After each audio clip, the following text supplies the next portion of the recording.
Election কমিশনের সামনে, ফুল বেঞ্চের সামনে আমাদের এই প্রতিনিধি দল, বিশিষ্ট প্রতিনিধি দল, যাতে পীযূষ গোয়েলজি থেকে শুরু করে, কিরণ রিজিজু থেকে শুরু করে, আমাদের অরুণ সিংজি, অরুণ বাল্মীজি এবং ওম পাঠকজি, আমরা সকলে উপস্থিত হয়ে বাংলায় যে বর্তমান পরিস্থিতি, মমতা বন্দ্যোপাধ্যায় হারের ভয়ে যেভাবে তিনি ডেসপারেট হয়ে গেছেন, ডেসপারেট হয়ে উনি এখন ভোটারদেরকে ভয় দেখানোর জায়গায় চলে যাচ্ছেন। আমরা তার বিস্তৃত বিবরণ ইলেকশন কমিশনের সামনে তুলে ধরেছি। আমি শুধু একটা ঘটনা উল্লেখ করছি, ভারতবর্ষে এটা বিরলতম ঘটনা। একজন সিটিং চিফ মিনিস্টার তিনি বলছেন যে ভোটের পর যারা বিজেপিকে ভোট দেবে তাদেরকে বাড়ির বাইরে প্ল্যাকার্ড লাগাতে হবে যে আমি বিজেপি করি না।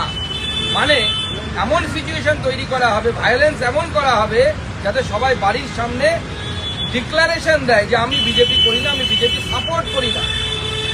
এই ধরনের পরিস্থিতি মমতা বন্দ্যোপাধ্যায় তৈরি করার চেষ্টা করছেন। প্রত্যেকটি ভোটারকে ভয় দেখানো, প্রতিনিয়ত বলা যে ইলেকশন কমিশন তো কদিনের জন্য, আমরাই থাকবো। এবং এই পুরোটা কিন্তু হচ্ছে মমতা বন্দ্যোপাধ্যায় যে হারছেন, বাংলার জনগণ মমতা বন্দ্যোপাধ্যায়কে হারাবেন এবার, সেই হারের ভয়ে মমতা বন্দ্যোপাধ্যায় এই ধরনের জনগণকে, বাংলার ভোটারকে, বাংলার মানুষকে ভয় পাওয়ানোর চেষ্টা করছে। তাই আমরা নির্বাচন কমিশনের কাছে আমাদের 6টি দাবি আমরা তুলে ধরেছি।